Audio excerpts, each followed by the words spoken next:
ask me. Ask Iliza anything. It's time to ask. Ask me all your questions. I think this looks like a Japanese room. I don't. I think it looks like a hostage. A hostage? Like you're in a hostage situation. You have never been to Japan. The or buttery a yellow. hostage. That I don't know. The buttery yellow and the wood, it feels Japan-y to me, but up close, it's just Pacific Northwest, unfurnished office. I love a built-in shelving unit. Like I just think that's the coolest. I think it can be very expensive. Then there's this other version where this shelving was built in like 2001. And you can't see it, but there's an extension cord here that's built in and you can't take it out of the wall because of the way the wood is built around it. So you're just like, cool. It's there forever. Cool. Oh, and Ethernet hookup. Cool. Yeah, you're set. You're set. Cool. I run a 40-foot cable. There's one plug in my garage TV room area. And I ran this cable, but now it's out of date because it's lightning. So I need to run a new one. Ethernet, like just seeing the hookups for those things and they're just like gold cables like jutting out of the walls, and the amount of hotels that were set up and like still set up for Ethernet, like still have the little phone jack. Yeah. Also the amount of hotels that like you don't need an alarm clock. Literally everybody owns a cell phone. Mm-hmm. The amount of alarm clocks that have just gone off randomly in the night. Yeah. The second I get in a hotel, people are like, for safety, I jam the door, I fog up the windows. I immediately unplug the alarm clock and I unplug the phone. I don't trust the alarm clock. I wouldn't trust it over my phone for sure. I don't know when it's going off. No, it will go off and it will ruin your sleep. And I unplug the phone because I'm like, there's nothing I need from the front desk. You guys can all call my cell phone. And 9 times out of 10, 1 out of the 2 phones in the room doesn't work anyway. And I don't know what that is. I don't know why we are still putting alarm clocks in rooms. But I do like a little pad of paper. You know what? Out of habit, I have that. I even have one by my bed at home. I never use it. No, of course not. But I like having it there just in case. What if I need to write down something? I like having it there so I take it. I like having it there so I can take it and have it. I put the pad at home and then not use it there. I did put mine in my backpack. So it was Father's Day, and I put together a whole carousel of pictures about Noah. Of your nice Social husband. media did it for me. Noah put it together. Noah put it together. Yeah, Noah didn't put it together. I'm trying to talk. You keep talking over. I'm just trying to say something. Social media put it together. They like pull a bunch of old pictures, and I sent in some pictures of Noah, and we were about to post it, and I just felt bad. Like there was the No Kings protests, and there's all the ICE stuff, and there's Israel and Iran, and like everything just feels so crazy right now. And the amount of times that I have had to say everything just feels so crazy right now, like since COVID, like crazy is the normal. But all at once, I felt bad for posting something dumb about Father's Day, because the truth is Noah doesn't care. My husband, like, if you need to tell someone in your life how much you love them via the internet, like something is wrong. I understand doing it for friends because it's like a little bit of attention, but like Noah sure as shit doesn't care. I'm barely on his Instagram. And then I was like, if I post this, then I feel like I can't even handle one person being like, wow, but you don't care about the babies in Gaza. You don't care about the babies in a country you've never been to. And I just didn't feel like signing up for it. Not because I felt bad for that, but because of the scrutiny. Yeah. Getting pictures from friends who do live in Israel. And having friends who are Persian. Like just all of this stuff weighs on your heart. And it just felt dumb. And I guess I just didn't feel like dealing with, even if it was one person out of 9,000 comments. And it just felt like the world was so heavy this weekend. Like nannies getting ripped away from the kids they're working with. And I didn't want to get it from conservatives, and I didn't want to get it from liberals. And so I just didn't. And I know that that's the point, is to shame you out of participating in your own life. I just couldn't do it. And I know that this is a podcast. This is a place that we go to escape these things, but I would be remiss if I did not comment on how grave this all felt. It is a weird time, especially because there's so much being shared, so much information. And even I think my friends that mean really well, won't share anything unless I know it's 100% true. And it's actually very hard to confirm that. It's so hard. It's really hard. So hard. So it looks like I don't care, but really I'm just like, this is a great looking infograph or whatever, but I have not been able to find the resources that confirm it. And so I verify can't. it. Yeah. And moreover, like the fact that we have to do that research and that you constantly have to be verifying it, and the fact that you have to worry about like, this doesn't look good. You know, and I always think about the fact that like the people who comment like, oh, wow, why are you so silent today? Those are bots. Like those people, quote unquote, those accounts are designed to upset you. Yeah. Because you could bleed all day, every day for a cause. And then you're like, you didn't post about the leprechauns vanishing in Ireland. And you're like, and so. You know the dead internet theory, right? What is that? That basically so much of the content that we see and engage with, these people are not even real.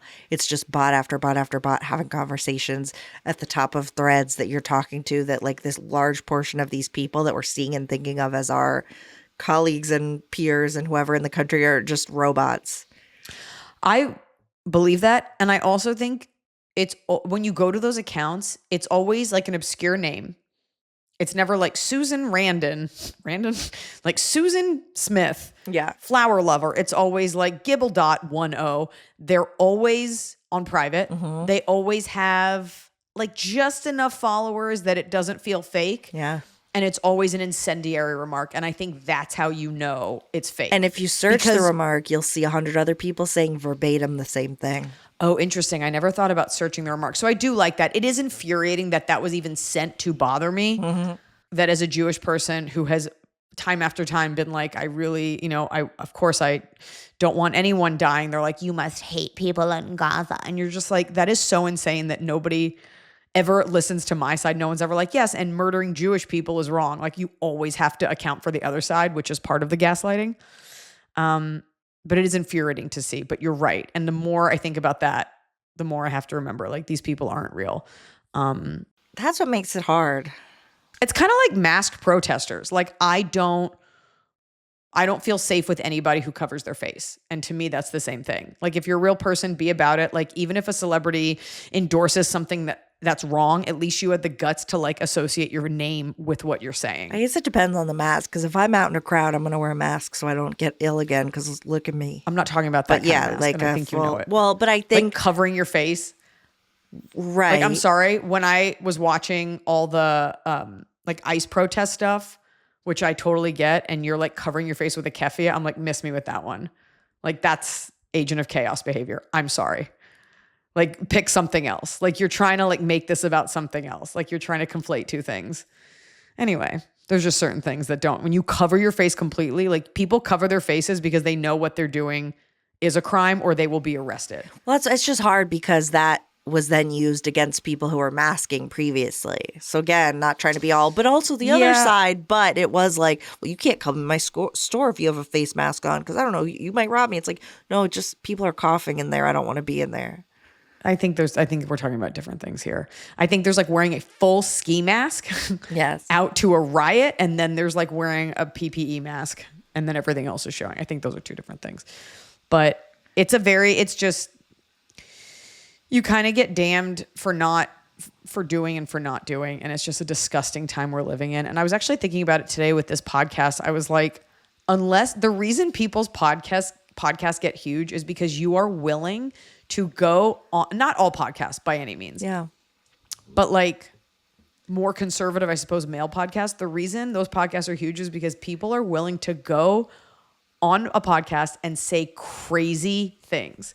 Like the more willing you are to say crazy, baseless, unfact-checked, one-site source things, the more of a following you're going to have. And I was saying it to him, I was like, I'm not willing to go online and say something insane that's designed to hurt people. Mm-mm. But that is what creates loyalty. You're right, is that, oh, no one understands me except this one weird, crazy guy who says I'm right and my paranoid delusions are correct. And it's like, okay, well, we're not here to because then anyone else who validate feels that. slighted is like, yeah, me too, for sure. And like we've just the comedian to like right wing Patreon pipeline is there. Then there's money to be made. If you can say something that affirms someone's delusion while making them laugh, they got you forever. Yeah. I've seen it when I always feel like when there's a guy that I don't trust, like an idiot in charge. If I call another woman a bitch, I see the way their eyes light up. I'm like, can you help me out? Because this woman is being a bitch. And they're like, yeah, I got you. That's right. You and me, we got to stand against other women.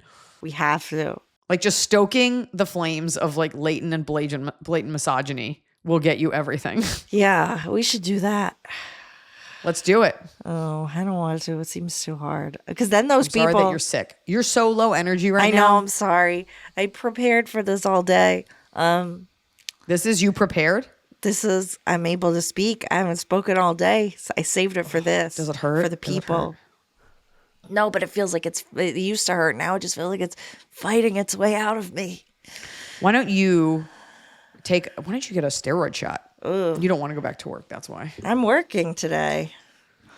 Oh, you got paid. I guess you don't really have to talk that much at your job. No, I moved my one-on-one meetings, but I joined big meetings, and I made sure I spoke so everybody could hear me, so they feel, you know what I mean? Like, yeah. In a big meeting, I was like, yeah, the update on this is, so everybody's like, oh, we better leave her alone. You're like, I'm not using a sick day. No, I had too much to catch up on. Yes. Speaking of things that are sick, I built this chair. Oh. No big deal. Did you research it for the purchase? If by research you mean top rated and click the one on Amazon. Okay. And then I built it. Do you like it? No problem. I like it fine. And 2 of the screws are a little loose and I'm not going to fix it. It's fine. But I did it. You could sit in that. It's fine. did I tell you I bought a balance board to stand at my standing desk balancing? Yeah. A while ago you did. Oh, and I'm so proud of it. What are you doing? Are you doing it now? Are you holding onto the desk? No. I can't do it while I podcast. I need to be locked in. I can't balance in pod. What do I look like, a circus freak? I'm not an athlete. Can't balance in pod. I'm not an elite athlete. I can't balance and think and type these emails. Honestly, no, I can't. That's all true. Do you want to help people? I do. I was about to tell you about a deer that I saw. Oh, please. Okay. It came out. We were walking down some steps, and I heard like some rustling, and it just slowly appeared like a spirit animal, and it walked toward me. And I was like, oh my God, a deer. And my husband's like, do not touch it. Do not. I was like, what is he? He's like, they have disease. I'm like, it's not going to bite me. Anyways, I gave it some of the cookie in my pocket, which I know is wrong. But I did. And then it kind of looked at me and I was like, that's so cute with your little wet nose. And I think the worst thing about a deer is that when I say it's cute, people who live in rural areas are like, no, they're not. They're giant rats. And you have to hear about how bad they are. Well, it had a little wet nose and big ears. And I didn't. And I just gave it some cookie. I know it's wrong, but I had to. Have you ever seen a moose? Not in person, no. That would be incredible. It would be incredible. I did see, we were on a bridge yesterday, some dolphins, but maybe it's more like a harbor porpoise or something. But I got out of the car on the bridge because we were stuck letting a sailboat go by. I don't know. Because I know if I say dolphin, someone's going to be like, actually, technically, it's a harbor porpoise. It's totally different. But I was the only one out of my car. If I ever saw a whale in the wild, I think my face would melt. Have you not ever been on a whale watch? No, the closest I got was in Iceland. We went to a beluga whale sanctuary, and I was the only one there. And I got to go to the glass, and they were bringing me their rope, like they were playing with me, and I was hysterical crying. Whales are incredible. I love seeing a whale, but I don't like those boats. What boats? The boats that take you whale watching make you Why? sick. Oh, okay. Well, I would love to do that. Every time I'm on Instagram and I see a video of a trainer, I just wait for something bad to happen. The only reason an animal should ever be in captivity is to make sure someone else doesn't fucking eat it so they can make dick pills out of it. That's why most animals are poached. Sorry about the low energy, folks. I'm today doing my best. No, it's awful. And today we're here for you. So let's do a real episode of this pod. And plus all the fake episodes. Patreon's still popping off, guys. Patreon. Ask Iliza anything. It's getting fun. It's the coffee corner. It's keeping it strong. That was really, you know what, Iliza? I need to say right here now, you were like, we need to do a coffee thread. And I said, I don't want to make any more threads. This is stupid. No one wants to do this. And you were like, I want to do coffee. I said, okay. Begrudgingly, I'll make you a thread. Good luck in there. It's popping off. You know your audience. You know what you're doing. And I can admit when I'm wrong. And saying popping off. I don't know. It's like I just learned dating it. Someone new? It's like I just learned it. I think it's because I was at a conference with all divorced dads seeing Big Boy perform, so I learned some new lingo. Oh my God, I wonder how much he got. I bet you he got $100,000 for that. I heard a little more than that. I bet you it's like 150, Little less. 125. With a good Okay, rider. 135. With a good rider, and he had 2 people with him. So I was like, good for him. But it was just funny to watch this audience of all like dads just like trying to get something going. Money. Yeah. Yeah. Those conferences is a good gig if you can get it. They're actually, I mean, singers have it so easy. Like, have you ever had to do an hour of crowd work to a room of all finance people who didn't know who you were? I have. Oh, but you won them over, right? I mean, I guess what I won was the money I got paid and the dope hotel room. But sometimes you take these gigs and you're just like, well, folks, here's the hour. Don't care. I one time had a band start playing as I was talking, and I was like, you know what? I don't care. Right, you're getting paid. But the truth is, it's not the company. It's one person that programs it. They're like, well, I like her. I'm going to bring him. And like, you're like, whatever. Yeah. Whatever.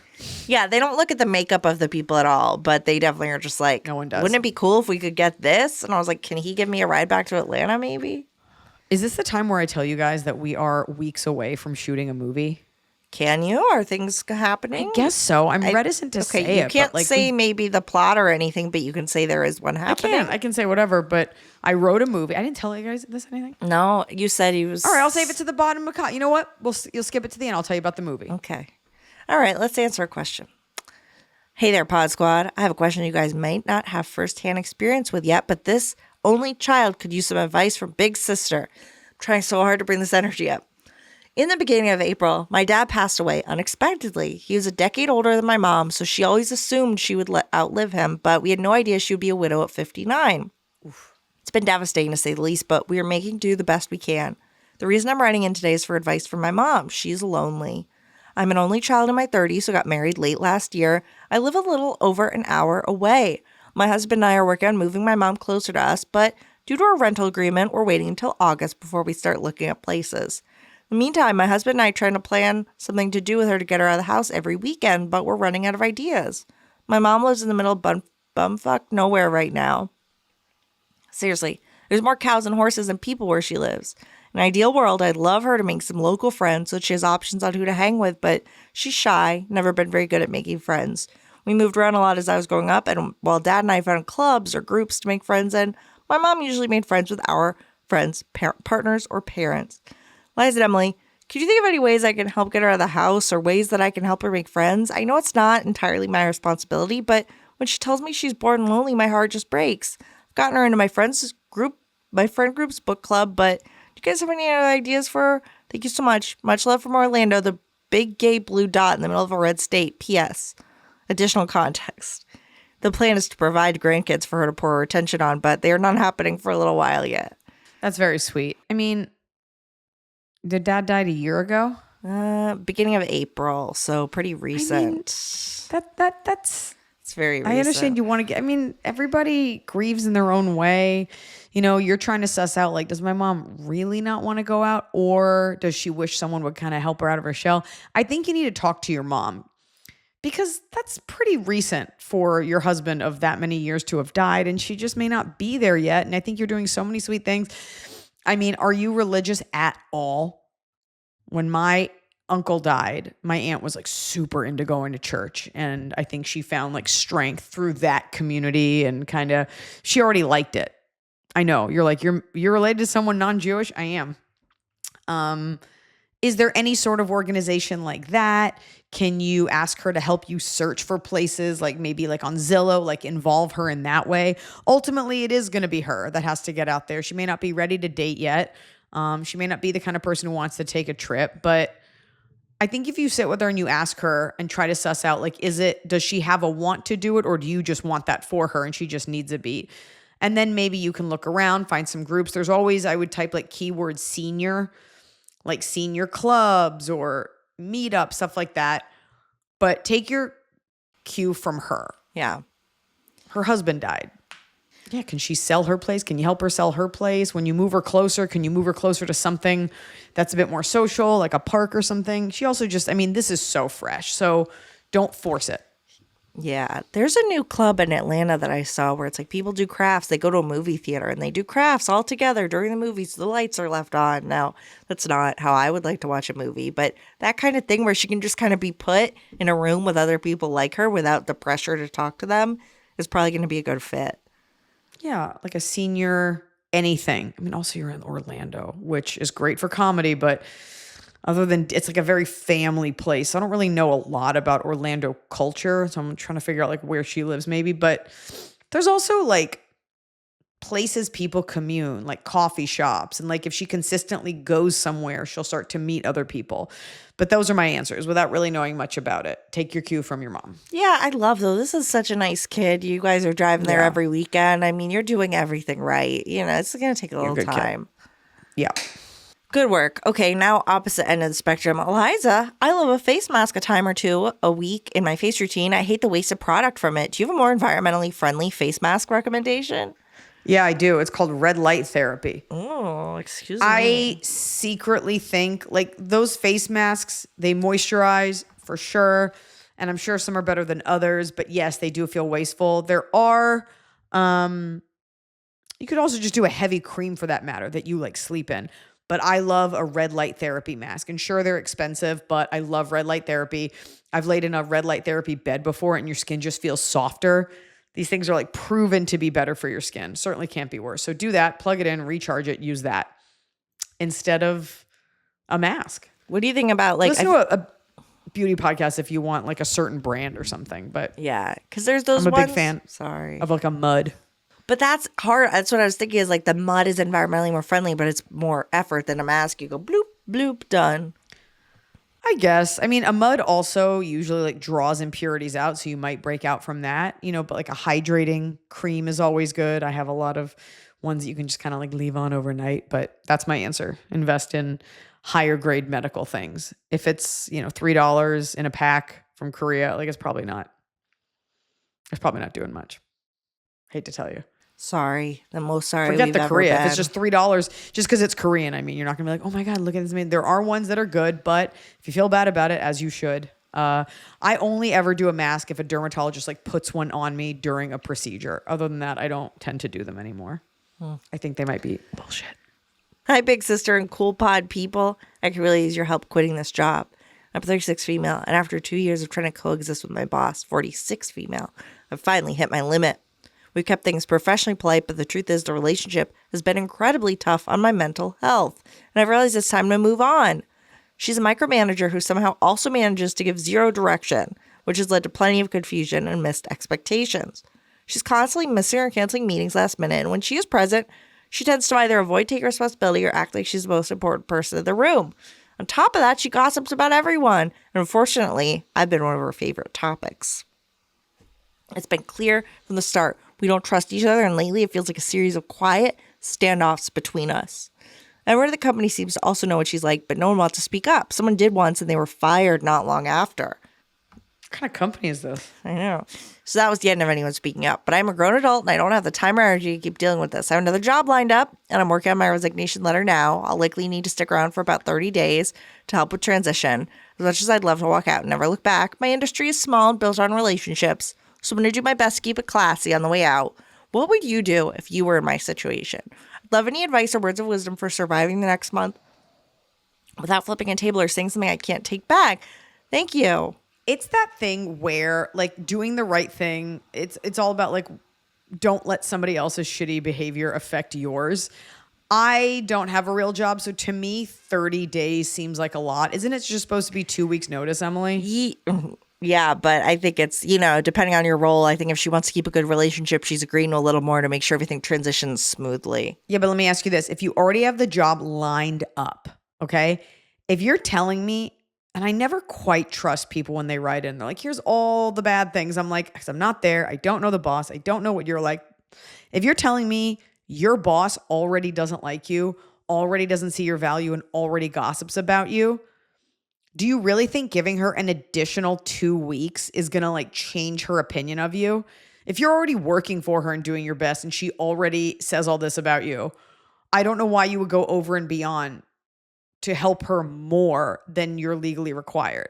Because what would be awful is if you do all that and she still says all this stuff. So get that job, do the professional thing of the 2 weeks, and do not spend a minute there longer than you need to. She's not even worth doing some sort of like flip off to. Like, you're done. You're getting out. She's not. Finish your 30, finish whatever. You're good. Good work. You got another job in this market. Good work. Never, ever do the Jerry Maguire walkout moment that we all envision. We've had this question before. It will never make you feel good because you will be waiting for the other shoe to drop forever. You'll be waiting for your boss to reach back out. You'll be waiting for someone to say that you flipped out, somebody recorded it. Never say anything. Be super professional because you never know. You never know. That woman quits that company, starts a new company, wants to hire you back, goes to therapy. It happens to me not happens to me all the time, but it has happened before where like I've always thought someone didn't like me or thought I didn't like someone. And then they reach out and you're like, oh my God, I'm so glad I never said the thing that frustrated me all those years ago. And this is fine. Keep it to yourself. Don't let her make you as unprofessional as she is. And don't put anything in writing that's bad about her. Nothing in writing ever. And by the way, don't trust your coworkers, and I'll tell you why. If they're so spineless that they won't leave, but they all agree with you, they're part of the problem. That's something that I've learned in Hollywood is the amount of times people have like shit talked other people to me. And I'm like, but you still work for that person. You still work with them. You still call them your friend. So don't be fake. Be about it. Be a person of your word. Finish your job. Your resignation. 2 weeks. Done. Dead. Zero. Nothing else. That's my advice to you. 30 days is ridiculous. You can say to the new person, hey, I'm always around if you have a question or something. Not always. No. Fine. I'm around during work hours if you feel, and you can answer that as you will, but you don't have to leave them high and dry. No. But they're already treating you like shit. Why would you spend extra time that you're not getting paid for once you've gotten this job? Just don't do it. Do you like this peek into the corporate world, Iliza? I couldn't do it. I would probably just have to be my own boss. I don't think I would be able to. I'd have to have a cool boss that was like never in so I could like sit in their chair. Be like, Gary said I could go to lunch. Gary said I could go to Houston's. I was so like boss's pet when I had a job. I was so like the cool one. I'm like, can I come in your office and work? Like I was always my boss's pet, like in a fun way. I wasn't great at my job, but like I was cool. You know what they call that now? It's a personality hire. Boss pet. That's me. At first, I seem competent, has a college degree, knows how to type, can do all this stuff. And then I'm like, oops, forgot to spell check. Boss pet. Hi, Liza. My best friend and I, both 39, friends for 20 years, are going through eerily parallel relationship struggles. We're both married with kids and feeling like our husbands have just checked out. Once upon a time, my husband was a super involved dad, coached Pee Wee soccer, read bedtime stories, helped get the kids ready for school. Now, on weekends, when I'm working 12-hour shifts, he doesn't even clean up. Doesn't make lunch for our 6-year-old because he didn't ask, and basically just plays video games on the couch. No park trips, no effort. Oh, and we haven't had sex in 6 months. I finally told him if I'm going to be a single mother, I might as well be one. And that snapped him to attention a little, but it feels like too little, too late. Meanwhile, my best friend's husband is just as hands-off with their 4 kids. He has a chronic porn Four kids? He has a chronic what? Porn/masturbation habit and is also glued to his video games. No sex. Oh, God. No sex in their marriage either. She's had the same talk I had, the wake up or I'm out convo, but it's like these guys aren't hearing us. What do we do when our partners aren't showing up as fathers, husbands, or frankly, grown-ups? How do we decide when enough is enough, or is there even a way back from this kind of disconnection? Love you.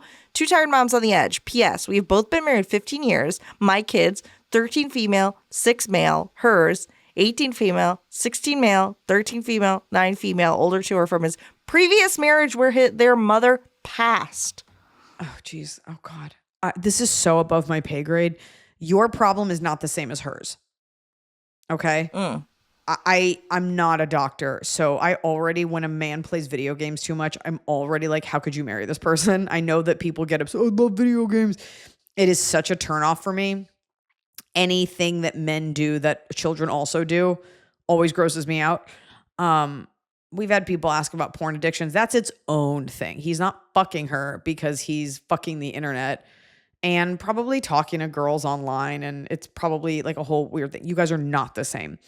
Your husband, you're not going to get anywhere with threatening him, but you do need to carve out This is a little ridiculous for me to say because I have 2 kids and they're younger and I've been married less time, but it is like an effort to like make a decision to be like, we're going to have a date night. We're going to do this together. He's probably feeling pretty useless and he's probably feeling like you don't need him. I think nothing bad ever comes from just actually having a discussion about how you feel. Yeah. I mean, then the other question is like, you're saying he was always involved and he just stopped? Can you pinpoint the point where he did stop? Is he feeling like the kids are kind of old enough? They don't really need anything. Does he feel like you kind of handle it anyway? Does he feel like he doesn't have a role? I think you guys need to like not take a date night to talk about it because that should just be for fun, but like sit down and you'd be like, here's how I'm feeling and here's what I'm seeing without attacking him.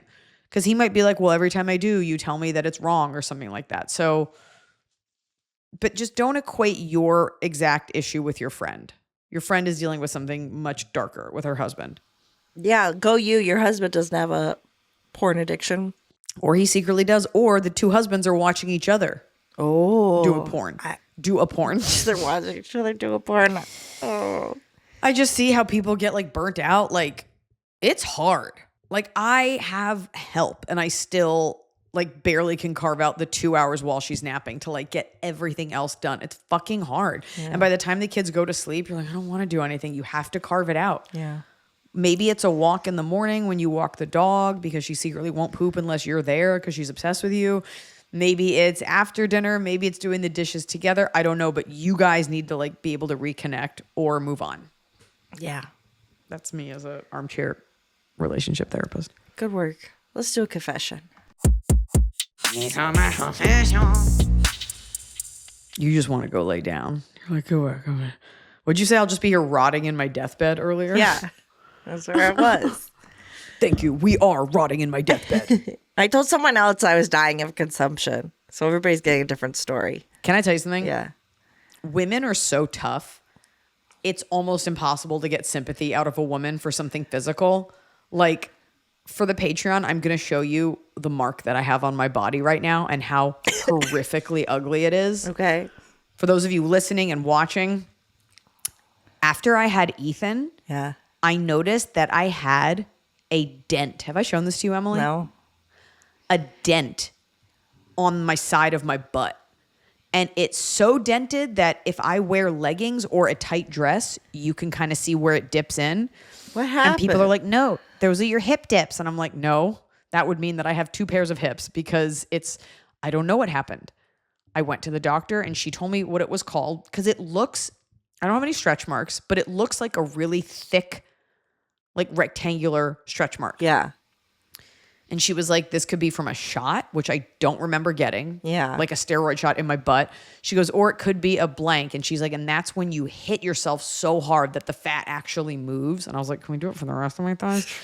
I have a mark that is so deep, it affects the actual way that my leg bends, like that my hip moves. Point is, this is what I'm going to show on the Patreon. Actually, we could do it, yeah, for the bonus episode. Yeah, that we're doing I went to the dermatologist to get my IPL face laser. And I was like, can we fill this? With what? My hip dip with like Restylane or something. And she goes, I can try to fill it with, and it was like a saline solution. Oh. Because I guess if you use Restylane, it would probably be like $2,000 worth of Restylane. So I was like, okay, so she numbed it, which means she had to stab it several times and then fill it with Restylane. Not only did it fill it for about 5 minutes, so not at all, it has left me with the gnarliest, bluest, purplest, and then the blood from that went along my hip toward my crotch. So it's just like a brown line. Point is, every woman in my life I've shown it to has been like, oh yeah.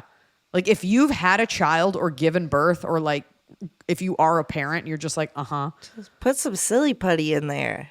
Like my mother-in-law's, that's awful. I got my tooth pulled yesterday. Like it's just being a woman is just being in constant horrific pain and having no one like really care. Right. That's it's like, so that's why I'm having trouble holding space for your fucking cold. You don't need to. You've been very patient with me because I could not have recorded yesterday. No, I also didn't want to, so it was okay. Perfect. But it's not that I don't care. It's just like if you've had children and you tell anyone anything, like, yeah, they had to cut me open because my child wasn't breathing. They're like, oh, that's awful. I almost lost my leg this morning getting out of my Honda. Or maybe it's just getting older. I'm definitely not telling women for sympathy. I'm just telling women, like, I'm a little slower on the uptake today, FYI. For sure. You're not milking You got me covered. And they do got me covered. We got you, sister. Back to back. Back to back sisters. Okay, now we have a confession, though. Revenge foot cookie. Hi, AA crew. Oh, my God. Right? I have a petty act of retribution from when I was 19 that I would like to share. When I was in college, I moved into an apartment off campus and made friends with a guy on my floor who was also a student at my college. Thought he was super cute and developed a big crush. He started confiding in me that he wanted to break up with his girlfriend, and I was a very naive listening ear for him. One night, he tried to kiss me. I stopped him and asked if he was still with his girlfriend. He said yes, but he was going to break up with her to be with me. I was partially shocked, Gross. confused, and a little flattered. Hello, I was 19. Yeah. Yeah. But I told him, I swear. I told him I didn't want to be involved like that. If you want to break up with her because they weren't right for each other, that should be entirely separate from if you wanted to date me. You got it. Fast forward a couple days, he told me they broke up and asked if he could come over. I'll admit, I was very excited to maybe get to finally be with a guy I had been crushing on for so long, so I said yes. He came over, talked, we made out, we cuddled, didn't go further. While we were talking, he told me he had a foot fetish, which I had never encountered before. I know, he already knows what he wants in life. He spent the night in my bed, and in the morning I noticed that the socks I had fallen asleep in were no longer on my feet and nowhere to be found. I remarked that was odd, and he said maybe I took them and winked. I was kind of creeped out, but assumed he was joking. Plus, again, I was 19, had a crush on him, so I was very willing to let things slide that I wouldn't now. We kissed goodbye. I thought this was the start to a new relationship. A few hours later, he texted me that him and his girlfriend got back together, and he was no longer allowed to be my friend, given that we had made out. I was honestly hurt, though in hindsight, I should have seen it coming, but mostly tried to brush it off. The longer I thought about the matter, I got. He used me and possibly stole my socks, so I decided to have my revenge in the most innocent and me-like way I could think of. I baked him a cookie in the shape of a foot and left it outside his apartment door, one bigger cookie in the shape of a sole, and 5 smaller oval cookies for toes. I'm not really sure what I meant by it, but it felt right in the moment. He reacted in a very weenie-like way and tried to get me evicted for harassment, but thankfully nothing came of it. For the rest of college, we were just silent if we were in the elevator together, avoid each other entirely. What a weird situation. I never found those socks either, so presumably he did steal them. Love you guys. Anon, please, and thanks. That's barely a confession. I love how I baked him a cookie. I baked him several small cookies that I hope he concluded were a foot. No, one big cookie for the sole and then toes. I get it. Toe cookies. I don't. Yeah, or it didn't look like that. Or you're 19 and it's all weird. It looks like a fetus. I just love that. I love that she was like, what can I do? But it's also that thing, like at that age, like guys are so unformed. I'm gonna break up with you soon. I swear. Let me have your socks. We're back together now. I also think at that age, like you don't have a fetish. You think you should. Like that's so young to have a fetish. Yeah. 19? Based on what? A foot you saw? You're like, I guess I love this. I saw 1 foot. I know. It is. He tried to get you evicted is the worst part. Like, what was that report like? Harassment. She made me a foot cookie. Look. It was what I interpret as a foot cookie. All right. I like how you're really positive that this cookie did not look like a foot. I'm positive it didn't. I'm also positive that our listeners are the least angry, least vengeful. Like maybe there's a strongly worded letter coming out of someone with a master's degree, but like I feel like you go on Reddit, it's like, what do I fucked my brother and I never told my mom. Then I killed him and I put his mouth in a bunk. And we're just like, I had some mean thoughts about a librarian and I never told her and then I went to sleep. I have another confession that is exactly showing how tender our audience is, okay? We do have a tender audience. Hi, AI crew. My boyfriend and I live together, and we have ... different ideas on the standard of neatness we prefer to keep our spaces. I'm a bit neurotic, and I hate when water droplets dry on the chrome finish faucet in the bathroom sink. I'm constantly wiping off the droplets after I use the sink, but my boyfriend has probably never given it a single thought.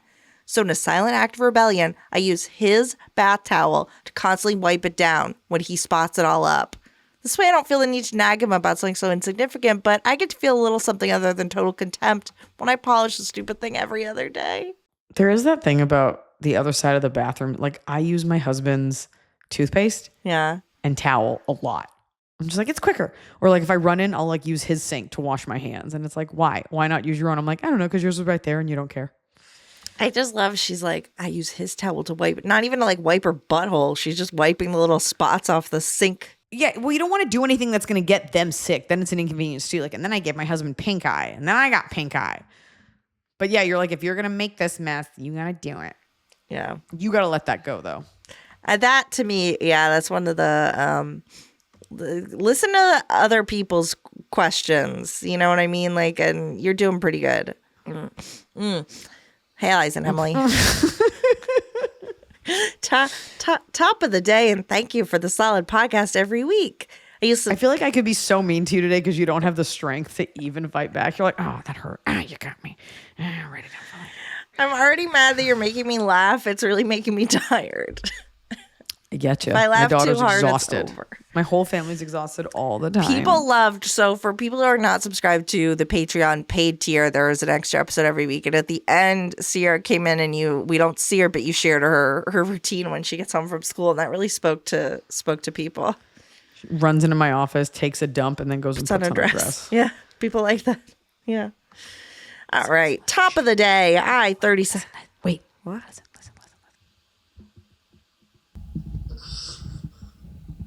Is that Tianfu? Is that how she always breathes? Oh my God. Tianfu. She's twitching under the, like, I'm yelling at you and she fell asleep to the dulcet tones of me yelling at you because she's so used to it. Good. She loves you. That's nice. Yeah. All right. Top of the day. I-37. Female. Was let go by a company 3 months ago after a 14-year career where I was in a leadership role for the last 4 years. Sorry, now I'm whispering because of Tianfu. My separation was 2 months after returning from maternity, vacation, and discretionary days tagged together leave. They realized that they could work without you. After the initial shock, it seemed like a golden opportunity given the severance pay to properly spend time with our daughter, save money on daycare, nanny care. I originally set the role to be in a new role within 4 months with financial flexibility to go till 8 months. Fast forward 3 months in, and the last 1.5 months of job searching with the extremely limited time available has been relatively fruitless. I'm extremely optimized and thorough in the nap time available, but my output is 1 application per week. My husband, 53, male, not a douchebag, super logical atmospheric chemist, seems uncomfortable with the job break from the beginning. He suggested same industry job since the beginning. In a way, is this a sentence? Is this written by a robot? Like, why doesn't this sound like a normal? Because of how I'm reading it. He suggested same industry job since the beginning in a way that made me think he doesn't believe my skills transfer into the more innovative companies where I'm applying. Is she also a chemist? I don't know. Okay. I received amazing feedback on my coaching and leadership capabilities plus adaptability. I get that I'm the higher income of the household and that's stabilizing for us and our daughter, but it kind of makes me doubt myself when he doubts me.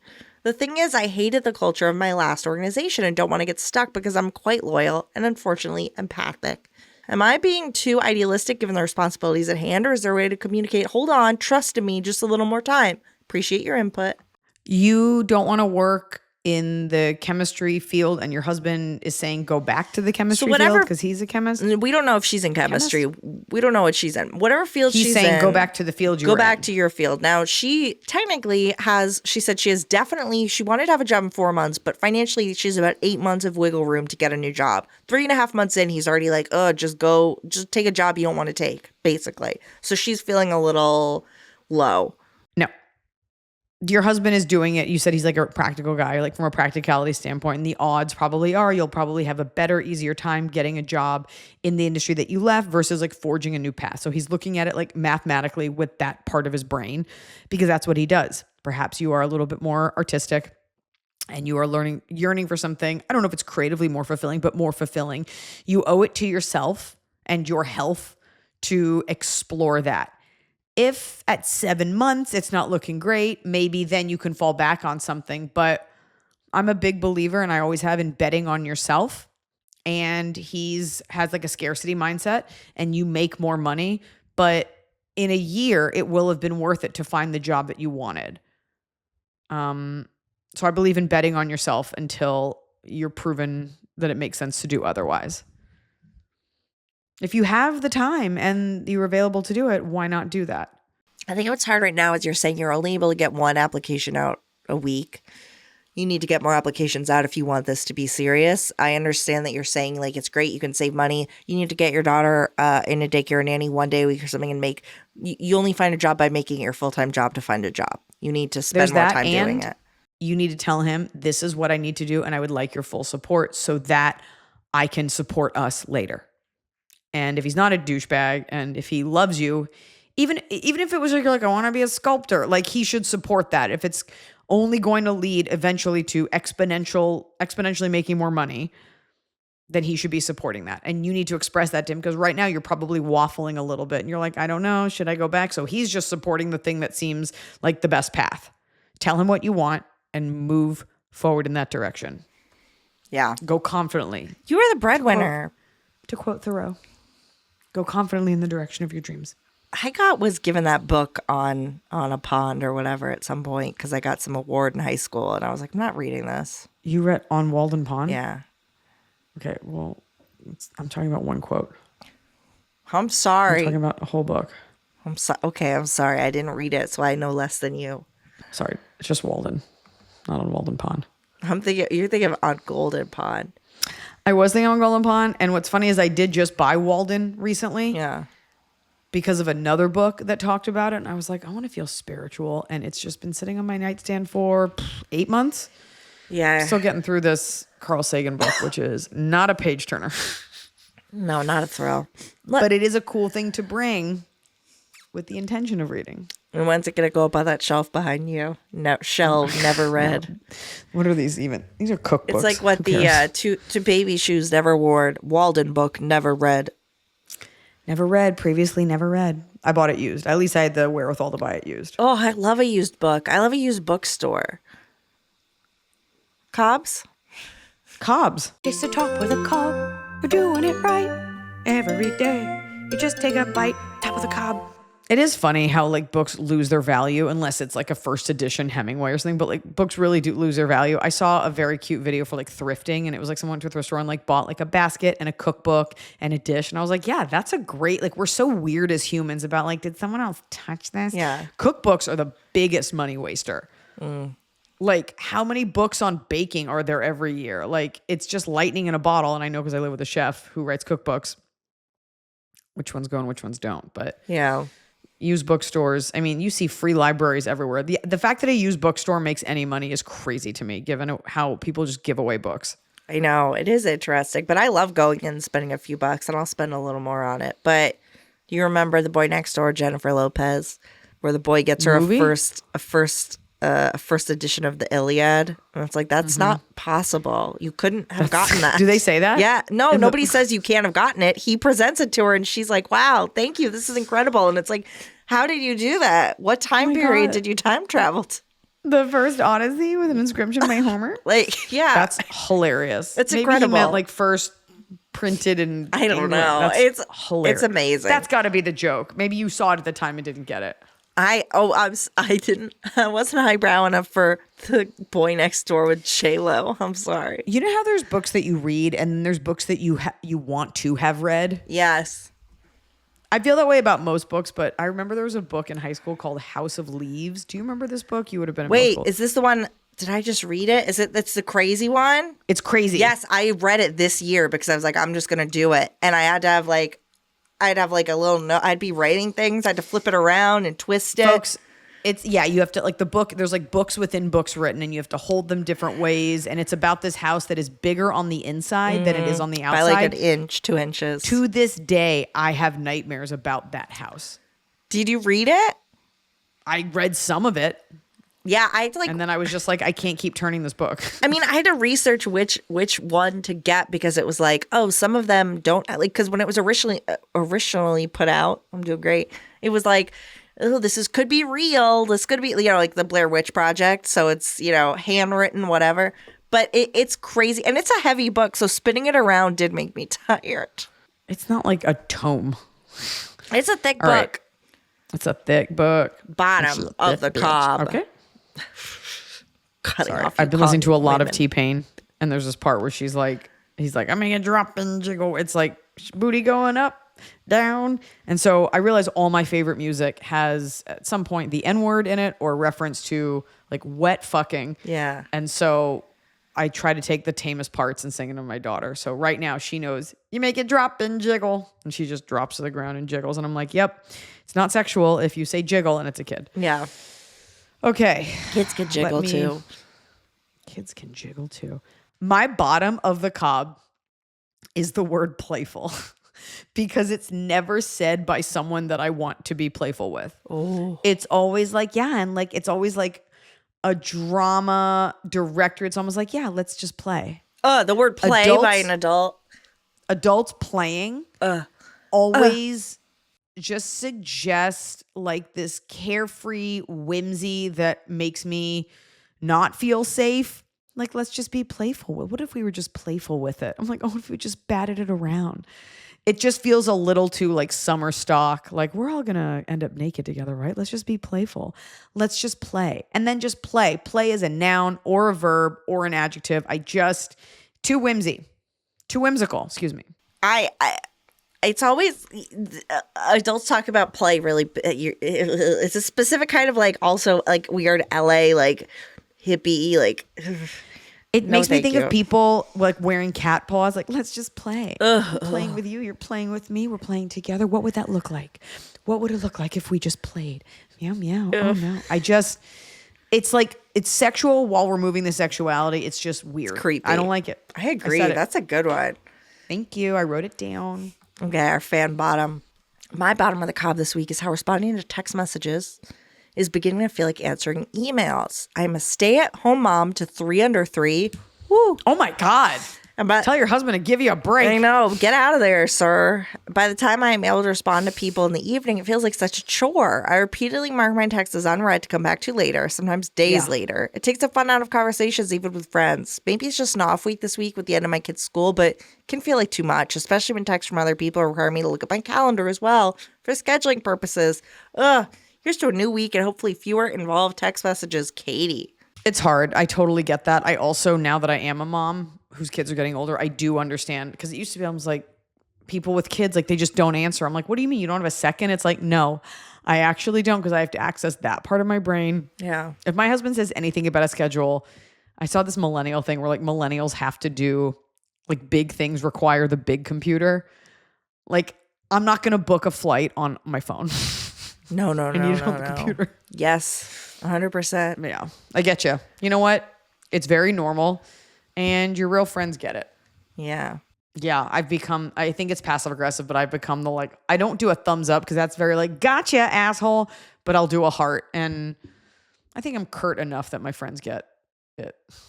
I've gotten to the point where because I used to respond so much and I just can't anymore as much, I'll do the heart and then the other person will keep talking and I want to be like, stop. I thought I ended this. I thought that I did the heart on your comment. We're done. The heart is like, got it. We're done. We're good. It's the punctuation. It's a giant period in the shape of a heart. You can also always tell who has iMessages on their computer because they type so much. The new thing now is voice message. Oh, yeah. I haven't made it there. I just talk to text, but people leave them and I just refuse to do it. I think they're too self-important. There are a few people I really like getting them from, but it's not, you don't want everybody doing it to you. When you say you like getting them from, are you talking about like a Patreon where you like pay for someone to send you like a birthday message? Yeah, hey, it's a Emily, cameo. it's Eugene Levy. Just hoping your day's going swell. Sorry you lost your job. Eugene. Stop by Rose's Pharmacy. What? No. My bottom of the cob. I'm unwell. I think that's a pretty good bottom. I don't feel good. I'm tired. It sucks being sick as an adult. Nobody's taking, although my parents did leave me a COVID test outside my door this morning while I slept. So that was nice. It's like the last thing you want. You don't have COVID. You just have the rhinovirus that I had that had like horns and a tail. Yeah. Yeah. Top of the cob. All right, you go first. My fans go first. Fans go first. My top of the cob is tonight after work, I was talking to a 43 female coworker friend, and she mentioned she was dating a 30 male. Coworker asked me if that was too big of an age gap. She's blonde, definitely cute, and in my opinion, looks younger than she is, probably closer to mid-30s. I seized the moment and immediately channeled my 5 years of AIA schooling to talk about it with her for a couple minutes. At this point, I have to be nearing completion of my doctorate from Ask Iliza University. My opinion in the end was to first determine whether the guy is overall good, and if so, then why not give it a couple dates to see where it goes? The age difference isn't an automatic red light. If there's nothing obviously off, keep going with it for now. Anyway, it was nice to apply some of your wisdom to a real-life situation, even if it wasn't quite what you'd say. It'll be fun to keep talking to her about it, assuming things keep going with this guy. Have fun. I think an AIS school thought is like, I don't have the energy to care what anyone else does as long as everyone's enjoying themselves. Yeah, that's kind of it. Everyone seems except when we honest and hate happy. someone. Which is often. What's your top? My top. Oh, okay. So I was at this conference last week where I definitely got sick and I was exhausted and it was so hard to network with people. But You definitely got sick from that. Yeah. I clocked that there were people there from the Asylum, the studio that makes the Sharknado movies. Mm-hmm. So I kept walking by. They weren't even at a booth. They had like a meeting table. So they were constantly meeting with like other people trying to buy or sell or whatever, like doing business. People are there doing business. This isn't like a fan convention. It's like B2B. Right. I finally, there's no one there, and I get over there and I'm like, I just want to say I love you guys and I love these movies. They gave me a Meth Gator shirt. Whoa. They gave me a anniversary Asylum shirt. Did you say Meth Gator? Meth Gator. They're a film. Meth Gator. It has a gator on it that's on meth. And I'm just like, oh, this is incredible. It was the best. You're like, offer me a job. They're like, what? You're like, offer me a job. Offer me any job. I was like Offer me a job. I was trying not to waste their time because I'm very cognizant of they're here to do deals. So I'm just like, I just want to tell you, I love you so much. Okay, bye. And then they were like, asking me questions. And I'm like, okay, you could go to let you know. Thank you. Bye. And then I go back to my table with my little t-shirts like, yeah, I did something. You're in the right place. You're where you're supposed to be. Yeah, harassing not even like the 4 executives at the asylum. I'm just like, That's exactly I who you love want. you. And you should have slipped them that resume. I emailed a thank you. Speaking of movies, I the announcement isn't out yet because we just kind of wait on these things. But I wrote, I don't know what maybe it's not this one. Well, I did tease it at the beginning. Yeah. The announcement is, the top is, I wrote a movie that we are making, and hopefully there will be an announcement out in the next few weeks in the trades. But to be getting calls from my line producer who's on the ground in the city where we're shooting it, and to be talking to casting, and the offers are going out, is crazy because this is something that I started writing in, I want to say 2015. But it could be 2017. I'd have to let me look. Hold on. I started writing this movie in 2019. And it was like good on paper, just something that I would work on my own when I was feeling rejected. And then we put it with a director and a producer. And then it all fell apart. And then I kind of left it alone. But it always was in my heart. And so we are now back with real funding and real money and real people and a real director. And I'm really reticent to say anything because even as we're sending out offers, I'm like, is this happening? But it's set to go at the top of August. So this is me telling you now that I'm very excited. And, we got a little bit more money than we got for Good on Paper. And so I hope that everybody likes it. And I hope that I can share more with you very soon. Yeah. That's all. That's annoying. But it's better than like big things coming. Right. Stay tuned on the gram. You said what it is. There's a movie. You've written it. You'll be in it. I saw a countdown for Sabrina Carpenter's like new album, and it was like countdown 75 days. I'm like, you can't. It's too long. 75 days. That's Christmas. I mean, I guess it's not that long. It's like a little over 2 months, but still. No. Not with the speed of news. Okay, well, that's my top. Okay. And we're going to click over to the Patreon now, and you can see my butt.